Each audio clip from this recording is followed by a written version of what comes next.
O Grupo Espírita Amigos Fraternos apresenta.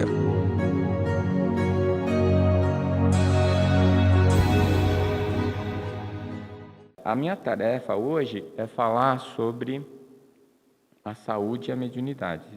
Eu queria chamar a atenção de uma coisa que é uma impressão minha.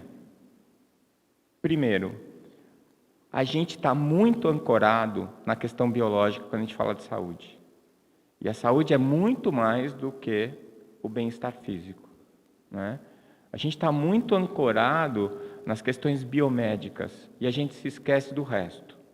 Então, a gente tem trabalhado isso, né, nas AMEs. A gente tem tentado refazer o conceito de saúde. E a gente utiliza como referencial o conceito trazido por Emmanuel através de Chico Xavier, que saúde é a perfeita harmonia da alma. E quando a gente tem a saúde como perfeita harmonia da alma, é fundamental que a gente avalie a questão espiritual, né? Então, eu sempre uso como exemplo a seguinte pergunta. Quem aqui, não precisa levantar a mão, até porque eu não estou enxergando que está a luz, eu estou vendo só no escuro aí. Quem daqui não toma um remedinho? O pessoal que já passou dobrou o cabo da Boa Esperança, sempre toma um remedinho. Quem aqui que não toma um remedinho para pressão, não toma um remedinho para o colesterol, não toma um remedinho para dormir de vez em quando, ainda mais nessas épocas de transição planetária, né? E você que toma esse remedinho, você é doente? Para a medicina você é. Se você toma um comprimidinho para pressão, você tem uma doença chamada hipertensão arterial sistêmica.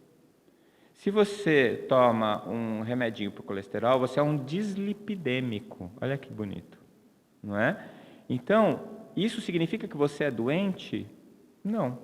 Então, saúde não é apenas, né, a ausência de doença física, e às vezes você é saudável com a doença física. Então, primeiro, nós estamos extremamente ancorados nessa questão da saúde. E a segunda coisa, nós estamos extremamente ancorados, quando a gente fala de mediunidade, ao fenômeno. Eu tenho visto muitos confrades espíritas que falam de mediunidade insistir que nem todos somos médiuns.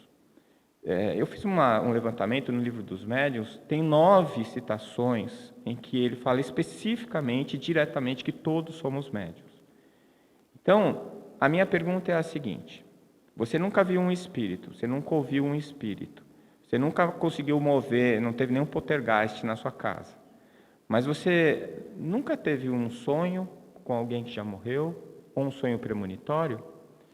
Mas você nunca se inspirou? Você nunca teve uma ideia genial? Você nunca suspeitou que essa ideia genial não é sua? Não é? E intuição? Você nunca teve intuição? Nunca o seu anjinho veio falar na sua orelha: não faz isso, olha, toma cuidado? Nunca, né? Então, a mediunidade, ela é uma função biológica, ela é uma função fisiológica, e ela tem vários níveis. A gente vai falar disso no domingo de manhã.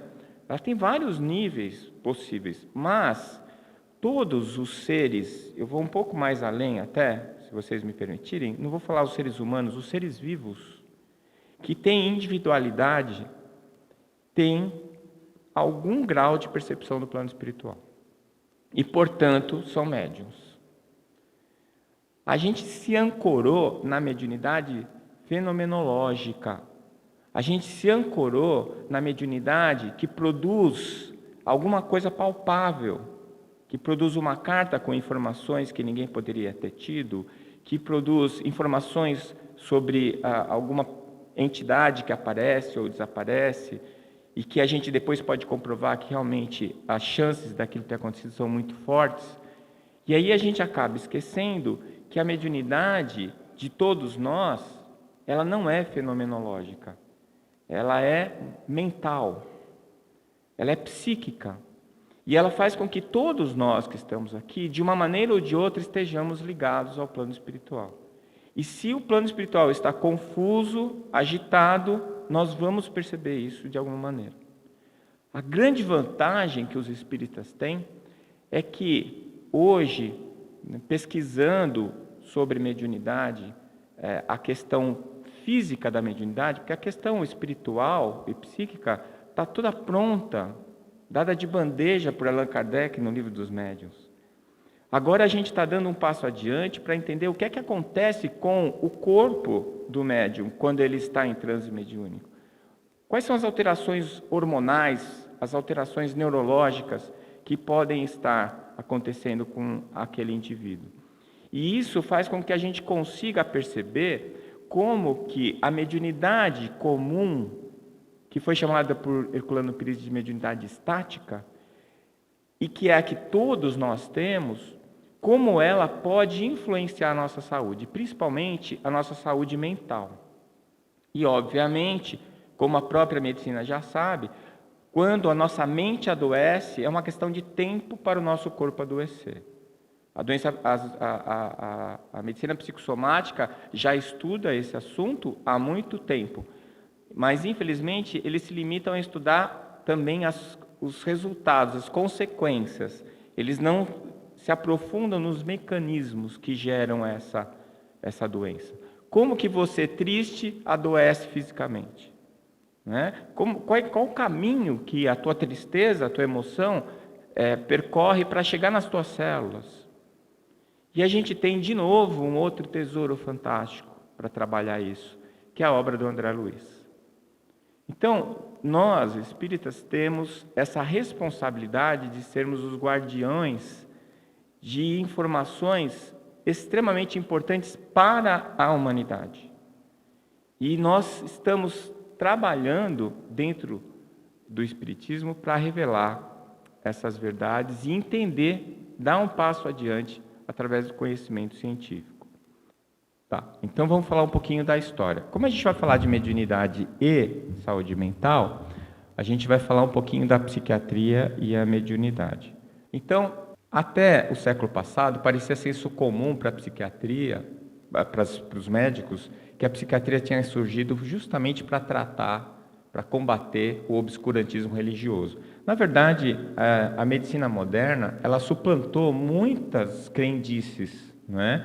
A chamada medicina científica, ela veio para substituir alguns rituais que eram utilizados tanto na questão espiritual como na questão de saúde. Isso começou com as civilizações mais primitivas, em que o pajé era ao mesmo tempo o médico e o sacerdote, né? E não é muito diferente hoje. Vocês vejam que os hospitais, eles nasceram da Igreja Católica. E mesmo hoje a gente tem as Santas Casas, por exemplo, que são fortemente ligadas, são instituições inicialmente religiosas que depois desenvolveram a medicina. Então, muito foi falado sobre isso, por esse modelo da psiquiatria que vinha para suplantar essas crendices, né, que estavam ligadas à religião. E a religiosidade em si, todo mundo acho que sabe disso, já ouviu falar, ela era vista como um fator de alienação das pessoas, né, e, portanto, combatida pelos cientistas. Tem muita gente que está nessa vibe ainda, né? Não percebeu que virou a página, mudou o disco e eles ainda estão falando a mesma coisa. Quer dizer, a própria ciência já confrontou isso e coloca hoje a inexorabilidade da existência do espírito, né? Então, isso daí é uma coisa que a gente precisa falar o tempo todo para as pessoas começarem a se convencer ou se acostumar com essa ideia, né? Então, o próprio Freud falava que as experiências místicas significavam um desamparo infantil, regressão ao narcisismo primário.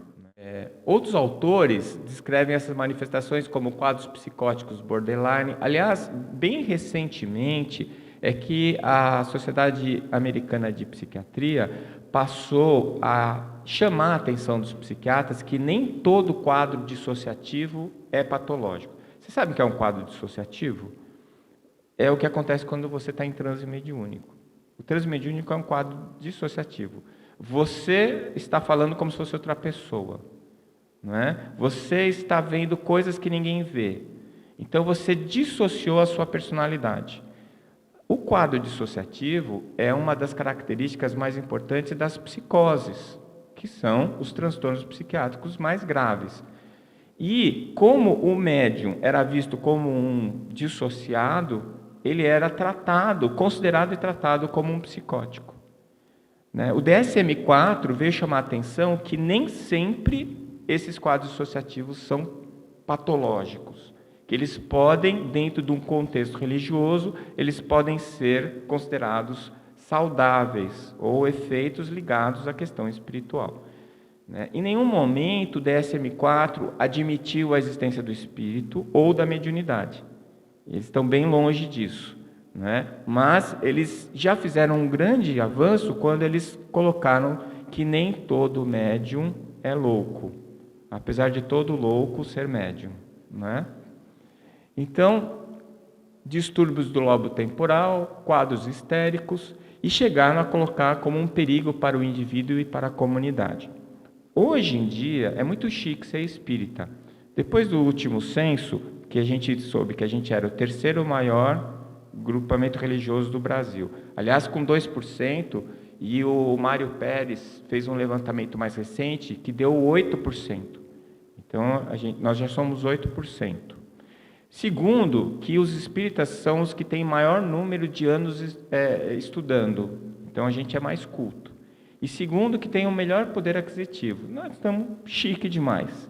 A gente é inteligente, culto e rico. Não é? E aí agora todo mundo quer ser espírita. Mas eu queria ver ser espírita na época em que era proibido, que se você estivesse fazendo uma reunião mediúnica, você era preso.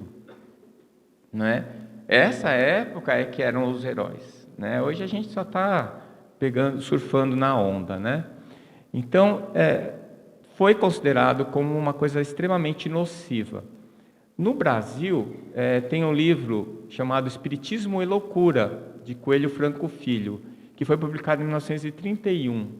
E ele diz lá no livro dele que depois da sífilis e do álcool, o espiritismo é o maior fator de alienação mental. Você vê que a gente não tinha essa moral toda nessa época, Depois, ele diz que ele propõe que se queimassem todos os livros espíritas. Ele não sabia do auto de fé, Depois que queimaram os livros espíritas em Barcelona, foi aí que estourou o espiritismo, É só você queimar um livro ou proibir um filme que todo mundo quer assistir, Então, podia ter queimado, ia dar certo. Fechasse todos os centros espíritas e de candomblé que infestavam o Rio de Janeiro, o Brasil e o mundo ocidental. Ele dizia que o misticismo e a loucura se acham muito fundidos, juntos, que não se podia destacar um do outro. Pacheco e Silva, que prefaciou o livro sobre o assunto em 1939, dizia que, e em tese de doutorado, também feita no Rio de Janeiro, ele concluía que o médium espírita é um embusteiro ou um alucinado passível de internação e tratamento médico especializado. Você vê que o problema dele não era nem com a mediunidade, era com o espírita, Porque tinha que ser médium espírita, tá certo? Eu queria saber como é que ele reencarnou, esse doutor. A psiquiatria brasileira, falando sobre a mediunidade, falava da tendência a tomar atitudes discriminatórias, e agressivas, como as prisões, que eu já falei, e internações com tratamentos, tratamentos desnecessários. Isso ainda acontece hoje, viu, pessoal? Eu tive uma paciente em Santos ainda, que ela era evangélica, de família evangélica, era médium, uma mediunidade ostensiva, dinâmica, e ela falava que via as pessoas mortas, e ela foi...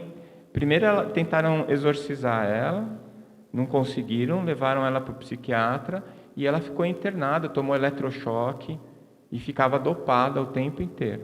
E mesmo assim, essa mulher não perdeu a sanidade mental, veja. E quando eu expliquei para ela o que era a mediunidade, falei que ela não precisava contar mais nada para ninguém, aí ela ficou boa. Parou de tomar remédio. Ela falou, o que eu faço com eles? Eu falei, olha, você que sabe, eu conversa com eles, vê o que eles querem, ou finge que não está vendo. Agora, não conta para ninguém. E ela ficou um bom tempo bem, até que ela foi reinternada pela família, porque toda quarta noite ela sumia e ninguém sabia onde ela ia. E um dia resolveram seguir ela, ela estava fazendo o curso de treinamento mediúnico no centro espírita. Aí internaram ela como louca de novo, Então, a gente precisa ter cuidado com essas coisas, porque a mediunidade, ainda mais agora, a Federação Espírita Brasileira encomendou um livro que eu julgo bastante importante, que foi feito pelo Dr. Arismar e pelo Dr. Fernando, que são, o Fernando é neuropsiquiatra, falando sobre mediunidade em crianças.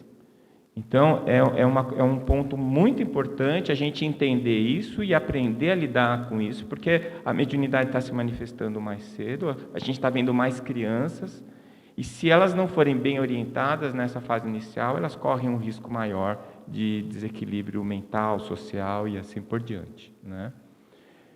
Então, ainda hoje, tem alguns grupos que combatem as práticas mediúnicas, né? E que argumentam que são fonte de psicopatologia.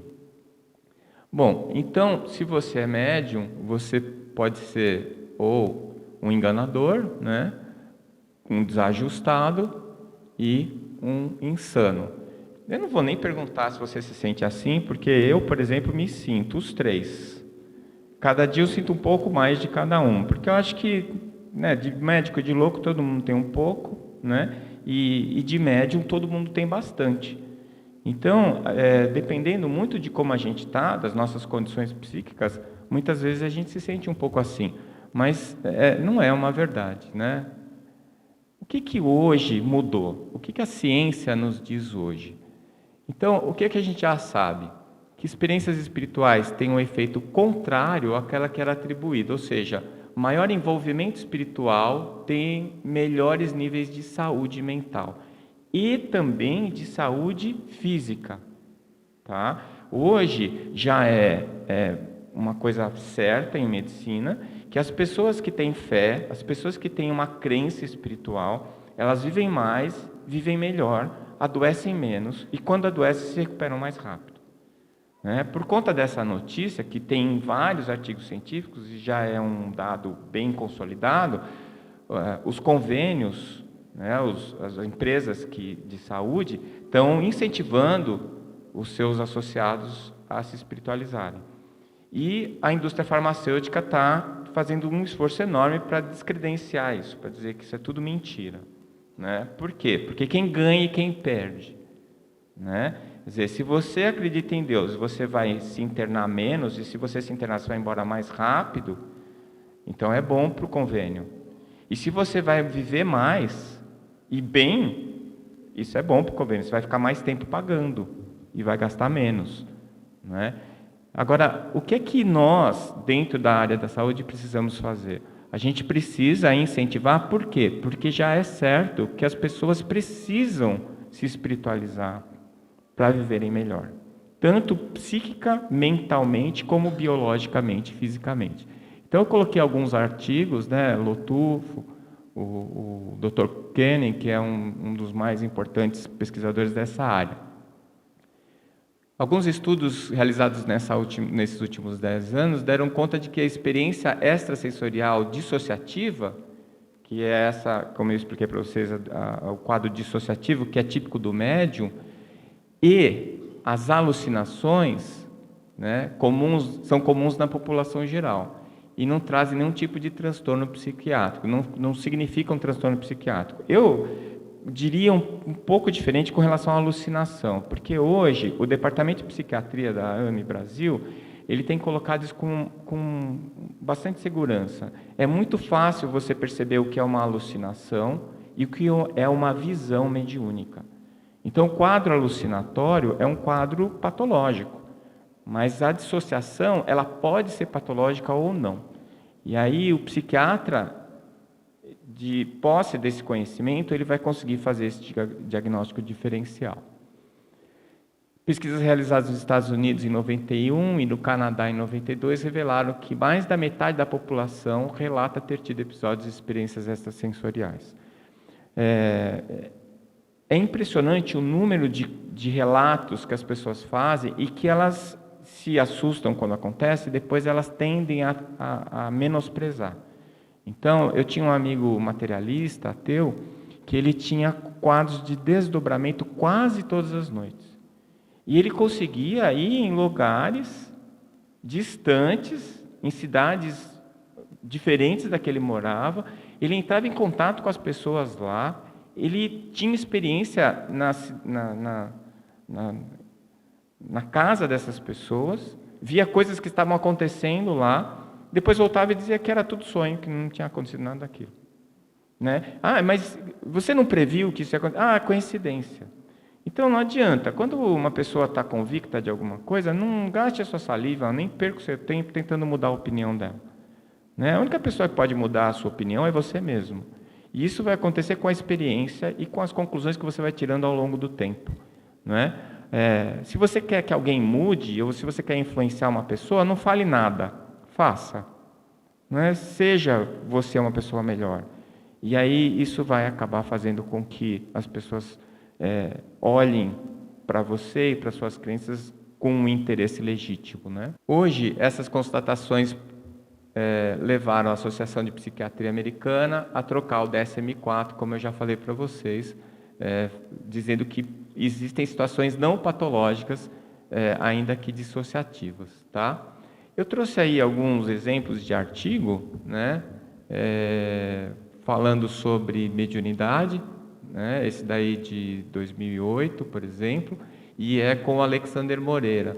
O Alexander, ele fez a tese de doutorado dele estudando médiuns espíritas da cidade de São Paulo. Não só para estudar a condição da dissociação, do quadro dissociativo durante o transe mediúnico, como também para fazer uma leitura da saúde mental dessas pessoas. E ele concluiu que elas não só eram saudáveis mentalmente, como elas eram mais saudáveis que a população geral. Então, entre nós aqui, eu penso o seguinte: quando você vai para uma mesa mediúnica, você senta para fazer um trabalho de desobsessão, você tem ali os seus 15, 20 minutos de loucura, não é? Aí você se equilibra. Né? Um médium, quem é médium sabe disso. No dia do trabalho mediúnico, você já levanta com os caras todos pendurados no seu ombro, não é? E aí, na hora da reunião mediúnica, é que você descobre por que você estava tão irritado, por que você estava tão lábil, querendo chorar, porque aí eles vêm. Então, você é como se fosse um plug, e você vai se conectando. E aí, na hora da reunião mediúnica, você dissipa esses espíritos que vão ser auxiliados, e aí você vai tocar a sua vida. Você sai leve, né? Você entra e sai leve. Eu vou contar uma história que aconteceu comigo. Eu estava na Alemanha, em Munique, e tinha acabado o congresso, e a gente tinha mais um dia em Munique para depois pegar o avião. E era o dia de finados lá, na Alemanha.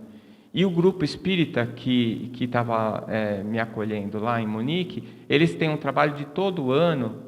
No dia de finados, eles iam para Dachau, o centro o campo de concentração, para fazer uma prece lá.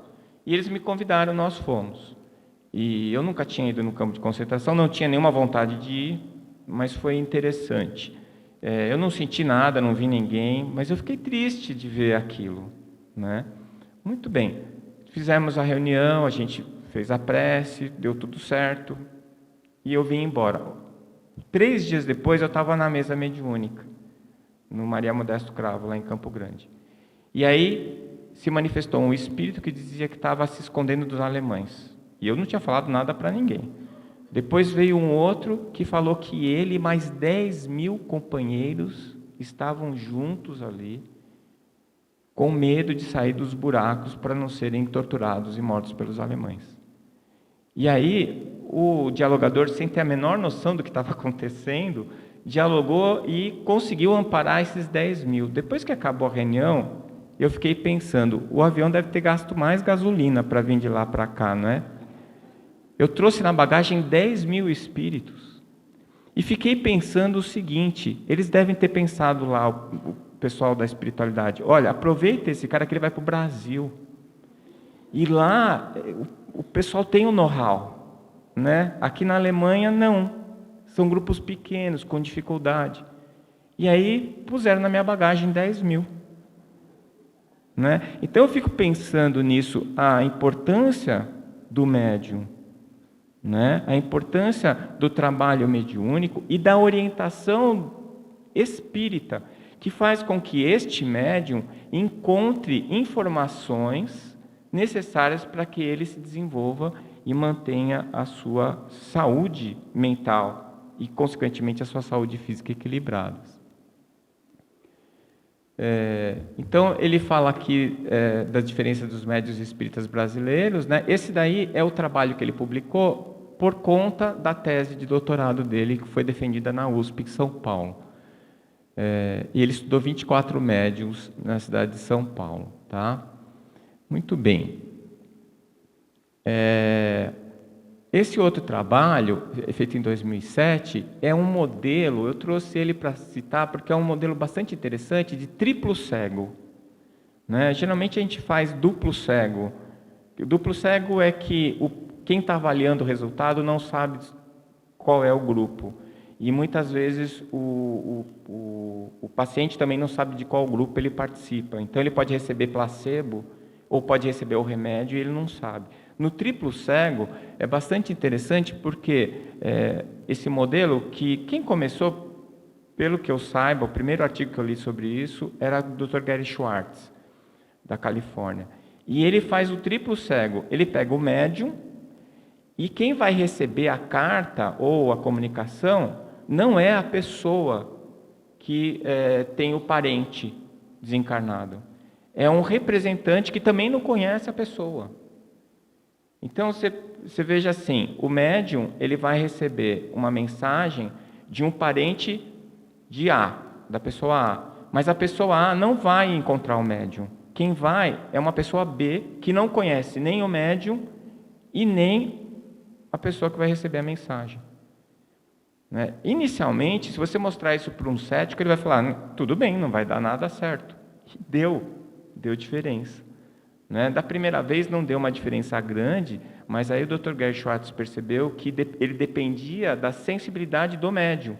E aí ele conseguiu, através de outros estudos, identificar os médiums mais importantes, e esses médiums conseguiram fazer as cartas serem endereçadas às pessoas especificamente. E ainda assim, quando a pessoa recebia a carta, vamos supor que era um parente meu que tinha desencarnado, eu recebia a carta, eu não recebia a carta que o médium mandou sozinha. Eu recebia essa carta e mais 5 cartas que foram redigidas pelos pesquisadores, parecendo a carta inicial, para ele escolher qual delas ele achava que era para ele. Ou seja, né, isso é que é ciência, né? Você dificulta, você não facilita. Para quê? Para que quando der o resultado, você não tenha dúvida que aquilo é verdade. Então, esses trabalhos eu estou trazendo para vocês porque eles são extremamente importantes, né? Esse trabalho aqui do Dr. Gary Schwartz, né, que eu acabei de citar, e é muito parecido com esse outro trabalho, né, que também é um trabalho com duplo cego ou triplo cego. Então, o que é mediunidade, afinal de contas? Né? Primeiro, aquilo que eu coloquei para vocês. Mediunidade não é fenômeno só. Tá? Não é só fenômeno. Então, todo mundo acha legal poltergeist, mas também quando acontece, sai todo mundo correndo, né? Todo mundo tem medo. Eu acho engraçado isso. Outro dia eu fui falar sobre morte no centro, as pessoas, não vamos falar disso, não. Como assim? Não é? A gente não fala de morte, a gente fala de desencarnação. Desencarnação pode, morrer não. Né? Mas assim, o Chico avisou, morrer é fácil, duro é desencarnar. Então, você tem que ter medo de desencarnar, não de morrer. Não é? Porque morrer é só dar um tiro na cabeça que você morre, mas desencarnar não vai ser bem fácil se você der o tiro na cabeça. Né? Então, essas coisas precisam ser discutidas. E a mediunidade também precisa ser discutida. Né? Então, ela está presente em todas as épocas da humanidade e agora com os trabalhos do NUVET. O NUVET é o Núcleo de Medicina Veterinária da AME Brasil. E a doutora Irvênia, que esteve aqui recentemente, ela é a líder desse grupo. E ela tem estudos muito interessantes sobre mediunidade nos animais. E a gente precisa estar atento para isso também. Então, Sócrates ouvia o seu Daimon, Moisés, Paulo de Tarso, São Francisco, Maomé, todos tinham descrições de comunicações mediúnicas. As pitonisas do Egito e assim por diante. Né? Na passagem do século XIX para o XX, os pesquisadores começaram a estudar isso e eu fico pensando, né? Eu não sei essa resposta, mas Pierre Janet, William James, Myers, esse pessoal todo fez pesquisas de peso sobre mediunidade. E aí, parece que entrou num ostracismo, a gente entrou numa zona neutra, assim, escura, e agora que está sendo retomado, né? Então, as pesquisas que eu tenho visto sobre mediunidade, especificamente sobre mediunidade, elas têm 10 anos ou menos, né? Então, parece que essa onda do século passado, em que os psiquiatras e os médicos combatiam a mediunidade, elas retardaram um pouco as pesquisas nessa área. E agora que nós estamos prontos, né, elas vão começar a se desenvolver de novo. Então, Karl Jaspers, ele fala que, além da importância no diagnóstico diferencial das psicopatologias, o estudo e entendimento da mediunidade deve ampliar o conhecimento do psiquismo humano. Você veja que os grandes gênios, eles não perdem a visão, né? Eles não perdem o foco, eles estão sempre prontos para perceber e para falar as coisas mais importantes. Jung, que era médium, né, ele dizia que não vou me comprometer com a estupidez em voga de considerar tudo que não posso explicar como uma fraude, né? Então, isso é uma outra frase importante do Jung, quando ele era criticado, quando ele falava sobre a questão da espiritualidade, da mediunidade. Então, você não é insano, nem fraudulento, mas também não é santo, né? Então, eu sempre falo do movimento pendular. A gente sai de um extremo e vai para o outro. Então, nem um extremo é legal, nem o outro. O lugar do meio é sempre o melhor lugar. É o lugar do equilíbrio, né? Então, se você tem mediunidade mais aguçada ou não, isso pode expor você mais ou não ao que está acontecendo no ambiente. E aí, essa é a característica da mediunidade que liga ela de uma maneira tão forte à psiquiatria e liga ela de uma maneira tão forte à questão espiritual. Por quê? Porque o que vai fazer diferença, mais do que a aptidão que você tem, né, que é consequente dos arranjos sinápticos, dos arranjos dos circuitos neurais que tem no seu cérebro, mais do que isso é em que você pensa, o que é que você sente. Se você é uma pessoa raivosa, irritada, você entra num padrão vibratório que vai atrair outras consciências que têm essa mesma vibração. E aí fica um alimentando o outro.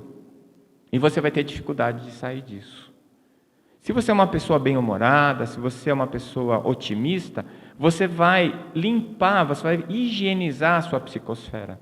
E vão se aproximar de você espíritos que também comungam essa mesma vibração. E aí você vai se reforçando, você vai se fortalecendo dentro dessa postura, né? Eu tenho uma amiga minha que estava criticando uma colega de trabalho e xingando a menina, dizendo que ela era insuportável, que ela era isso, que ela era aquilo. Eu falei assim, mas o que ela te incomoda tanto? Imagina, de manhã cedo, 7 horas da manhã, está rindo, feliz.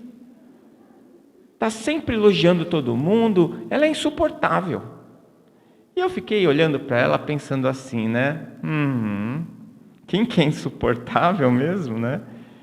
Depois eu fiquei com pena, porque pensa bem, você é tão infeliz que você se incomoda com o outro porque ele é feliz. Então você percebe como essa pessoa está num ciclo vicioso, ela está capturada em uma cápsula de pessimismo, de irritação, e ela não consegue se livrar disso, né? Tem uma passagem em que o André Luiz, eu não lembro qual livro, ele está com um orientador espiritual tentando dar auxílio para um jovem, e o jovem está sendo aliciado, né? Ele estava prestes a ser molestado sexualmente. E o André Luiz fala assim para o orientador, escuta, nós não vamos fazer nada. O orientador falou, nós estamos aqui para isso. E por que a gente não faz? Ele precisa pedir, ele precisa abrir o campo mental para a gente poder entrar. E na hora que o menino para pensar se é certo ou errado, e pensa em Deus, eles entram e conseguem livrar ele da situação. Quantas e quantas vezes eles estão ali, apostos, aliás, eles estão sempre apostos, esperando para te ajudar, e eles não podem te ajudar porque você não deixa. Porque você prefere a companhia que você está acostumado, mesmo que ela seja ruim. Quantas e quantas pessoas se sentem mais confortáveis, infelizes, porque elas acham que é o que ela está acostumada. Eu sempre fui infeliz, é melhor ser infeliz do que ser feliz e depois me decepcionar. Gente, para pensar. Não é assim que funciona. Então a mediunidade mantém você em contato com quem você escolher, é sintonia. Se você não gosta de assistir o Faustão, não pode pôr na Globo no domingo. Senão você vai ser obrigado a assistir o Faustão.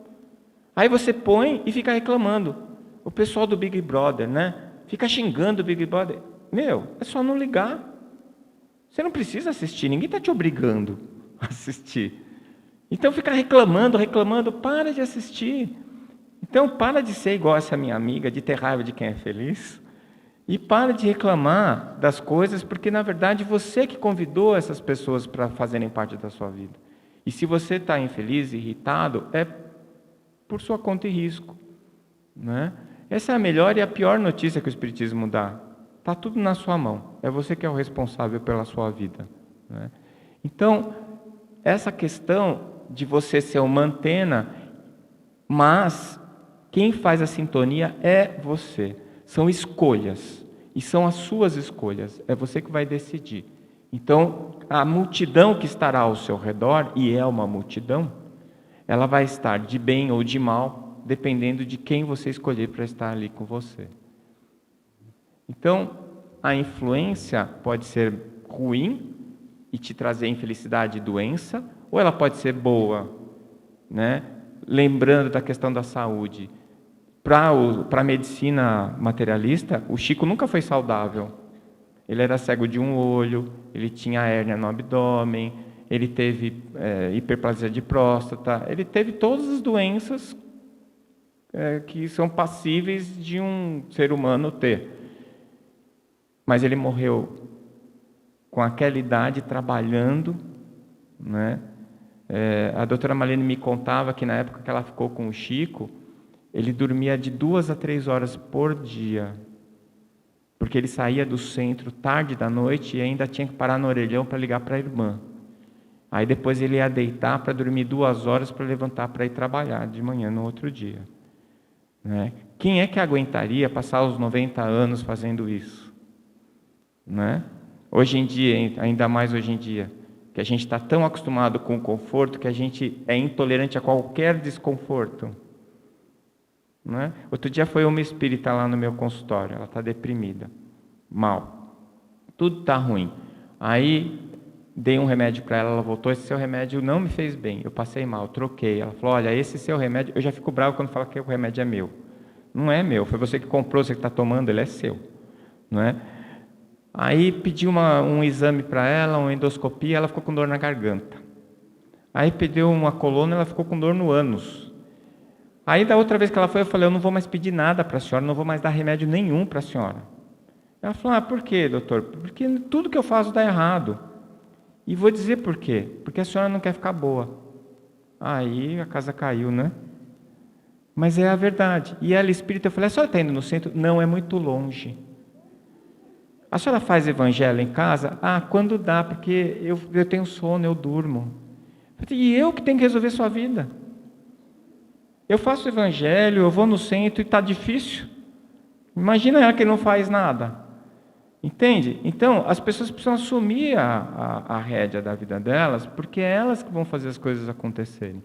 E se você escolher a doença, vai ser a doença que vai vir para você.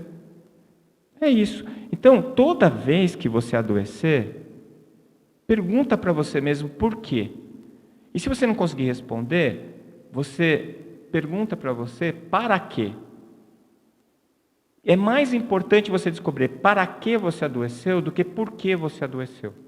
No porquê, a gente geralmente tenta terceirizar a culpa. A gente tenta achar alguém que fez a gente ficar doente. E acha. Sempre acha. Se não tiver, a gente inventa. Não é? Agora, para quê? Qual é a mensagem? O que eu tenho a aprender com aquela doença? E aí, o processo vai ficar muito mais agradável, muito mais suportável, e você vai sair muito mais reforçado, muito mais saudável do que você estava antes do adoecimento, não é? Então, não se esqueça que você tem companhias, que essas companhias são convidados seus. Então, a mediunidade não é uma psicopatologia, é uma função fisiológica.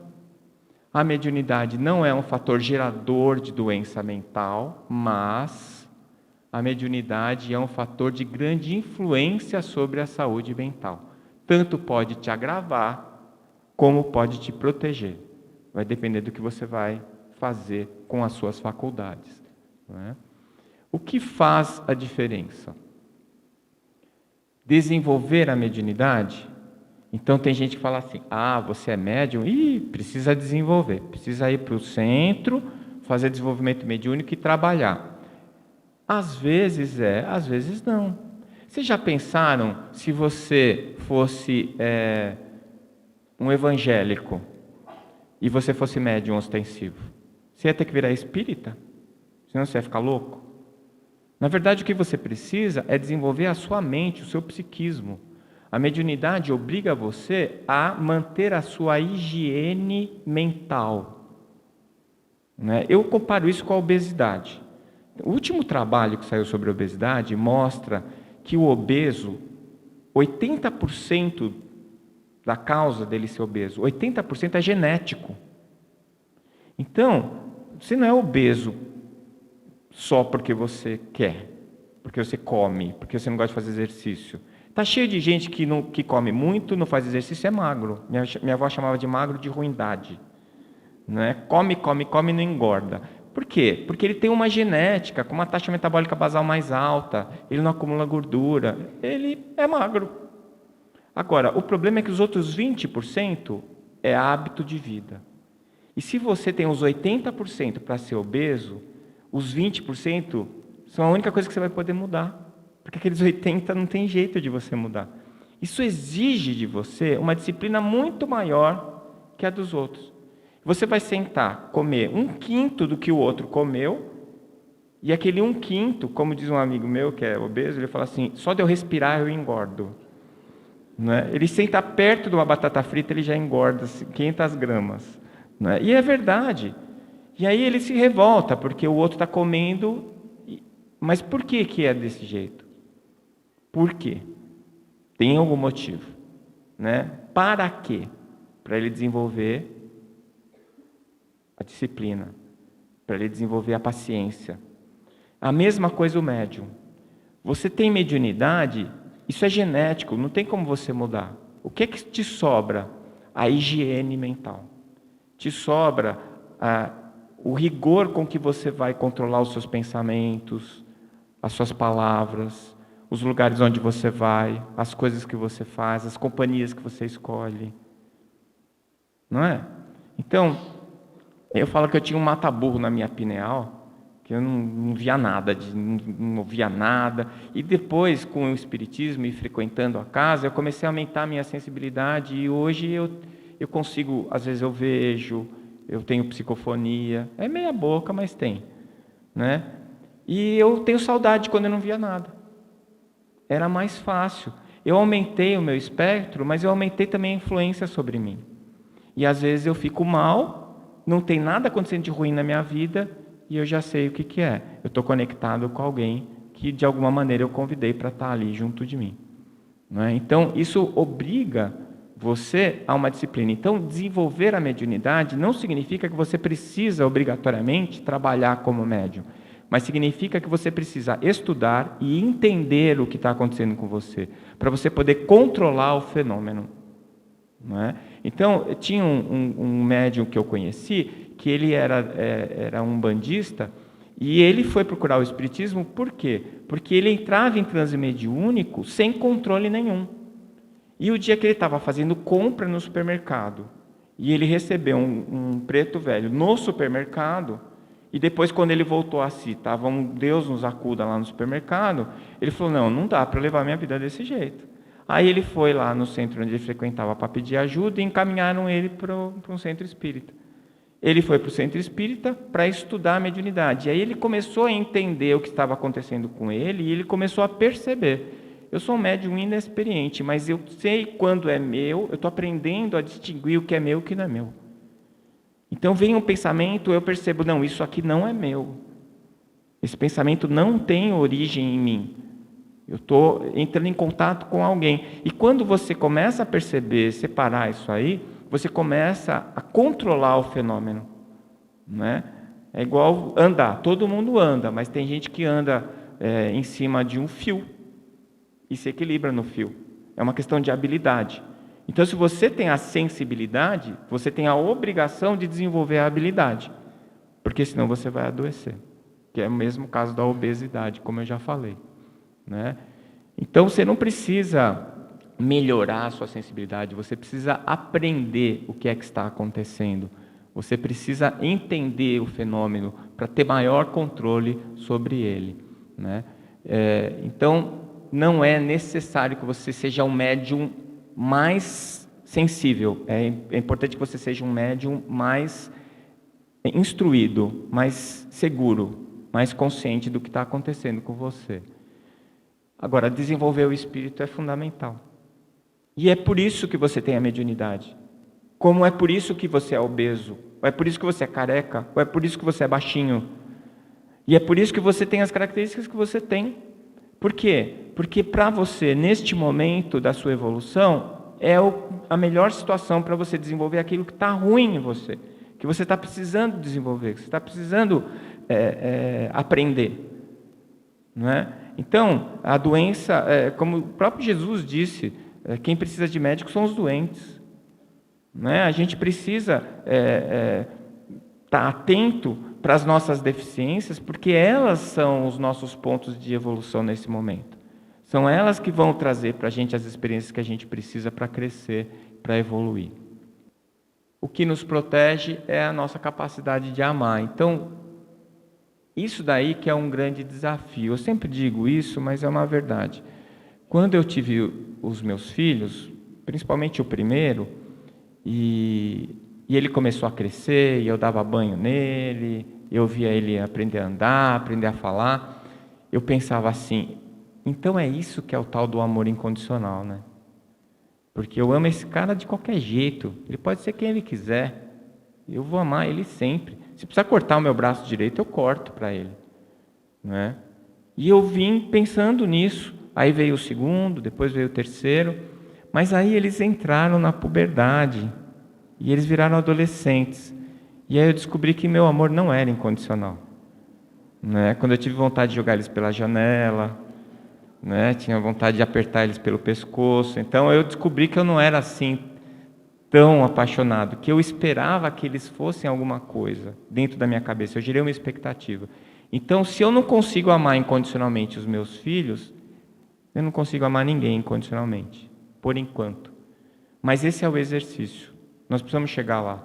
Porque esse amor, ele não tem nada a ver com a questão poética ou piegas, mas ele tem a ver com a força criadora e organizadora de tudo que existe, que é Deus.